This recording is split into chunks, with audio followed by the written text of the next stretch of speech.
It is dreary, the typical British weather today, far out.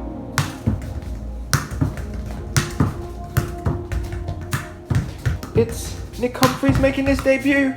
The ball goes to him.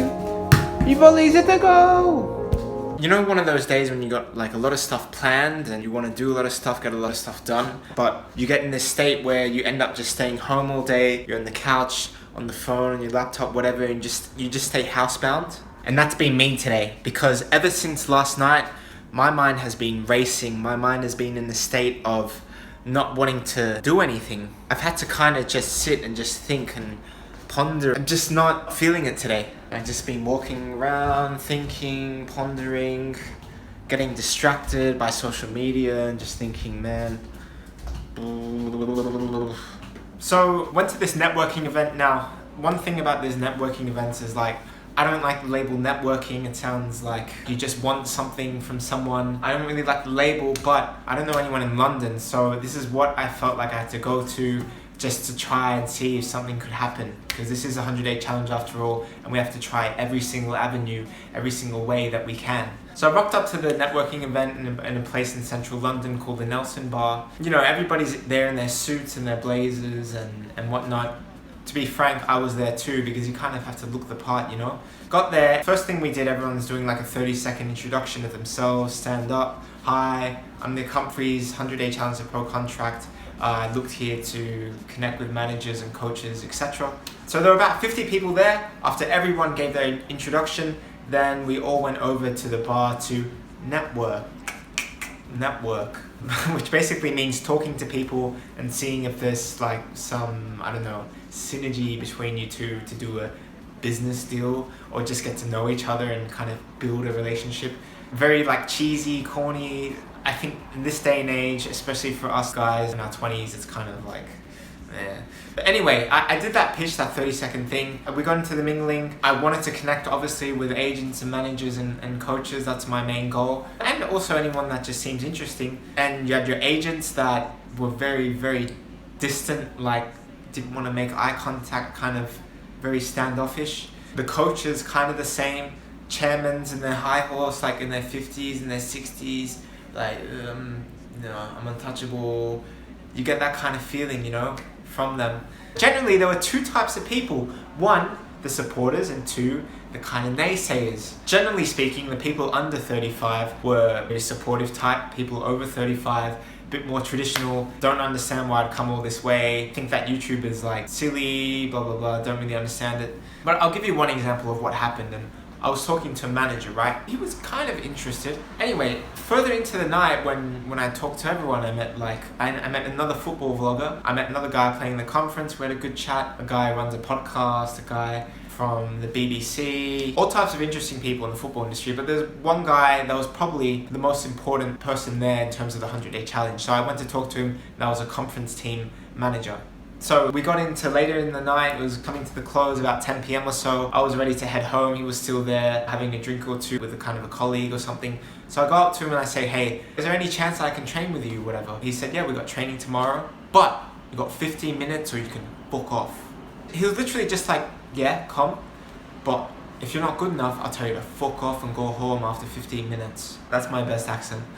But then he laughed, like, with his colleague, like, you know, just, like, smirked and grinned with him, like, like, school kids kind of, oh, look, I just played the tough guy role, like a bully, almost. Now, here's the thing about that interaction, right? So, lately, one of the most popular videos of this challenge, UK Football Trials video, and I saw an increasingly number of negative, critical comments, not even in the constructive sense. And like a lot of these comments actually came obviously from the UK, and it got me thinking, especially when, you know, since I've been here last week and the times I've been here before in London, England, whatever, it got me thinking something about Britain. The thing with the British is they're very critical. It seems to be quite a critical culture, very critical. There's like a real subtle British thing that maybe you guys could understand. And that kind of thing is like, people will tell you to your face, oh, good luck on your journey. But mate, there's no chance you're gonna make it. You have no chance. And maybe they're not gonna say that to you, but you know, you look at them and you think in their heads, I think that's what really they're thinking. Maybe people are thinking in their heads, I was better than you, but I'm not gonna give you a chance because I could have been something when I was younger, but no one gave me my chance, so I'm not gonna give someone their chance too. There are people like that. This is the reason why sometimes I hate football. If this is a kind of attitude that coaches and clubs will instill into kids, that's bad. The kids, they grow up to be the same people that instilled fear into them.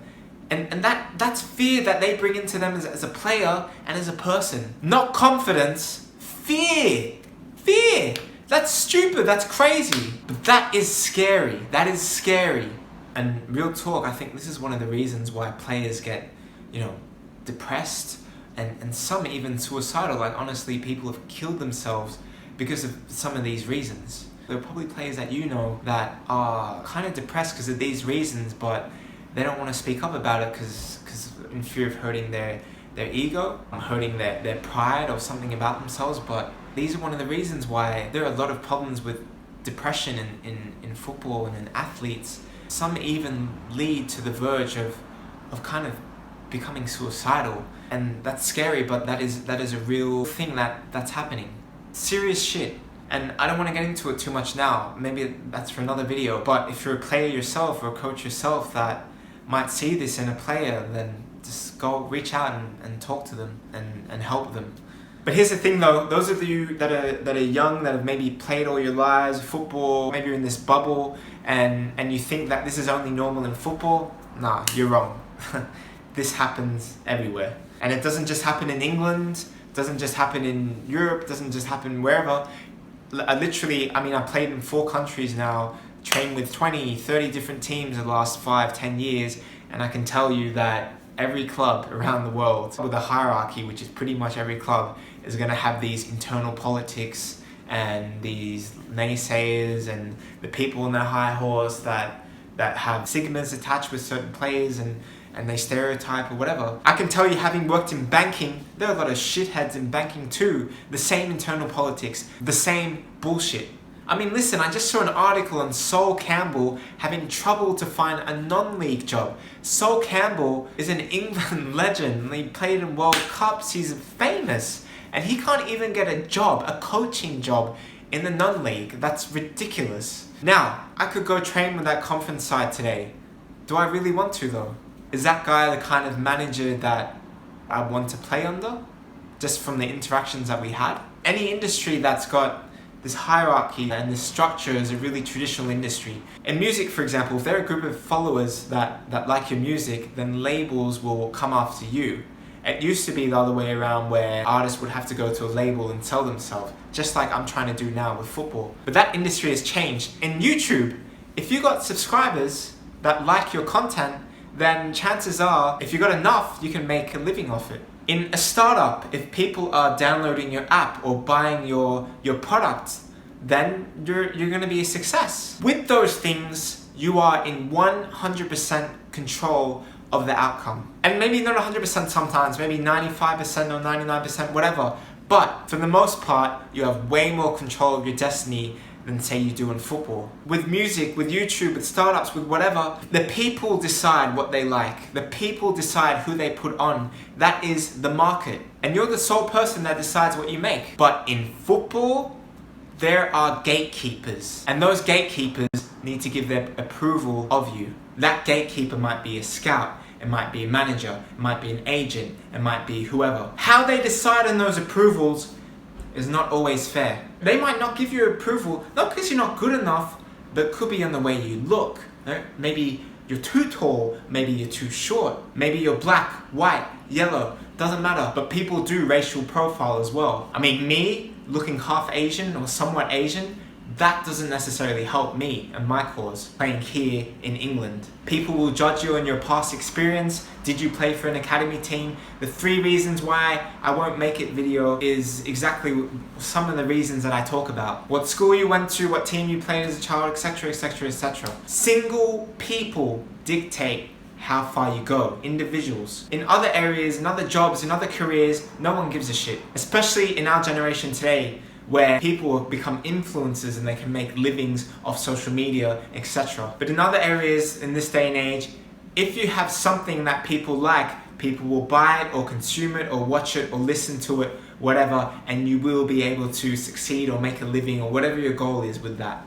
This is what is tearing me apart today, and this is why I've been so housebound and just stressing about this, you know, the thought of, if I'm going to succeed in this game, if I'm going to get a professional contract, I have to impress people that I don't respect, and that is tearing me apart.